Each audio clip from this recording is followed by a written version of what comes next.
jom kita tengok strategi 2 dalam rancangan pendidikan Malaysia memperkasa kemahiran murid. Matlamat besarnya untuk cungkil potensi murid supaya mereka boleh jadi warga negara global. Strategi ini fokus untuk tingkatkan kemahiran murid supaya mereka sentiasa bersedia hadapi perubahan dunia. Ia dibina atas 2 teras utama, kemahiran asas dan juga kemahiran abad ke-21. Okey, kita mulakan dulu dengan teras yang pertama, pengukuhan kemahiran asas.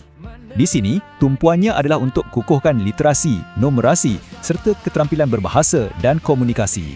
Sekarang, mari kita lihat teras kedua, iaitu persediaan untuk kemahiran masa hadapan. Ini pula tentang membudayakan pembelajaran sepanjang hayat dan memperkukuh kemahiran untuk masa depan. Jadi rumusnya, ia seimbangkan kemahiran asas yang kukuh dengan kecekapan untuk masa hadapan. Dan semua maklumat ini dipetik terus dari ringkasan eksekutif Rancangan Pendidikan Malaysia. Seterusnya kita melihat pembangunan bakat murid.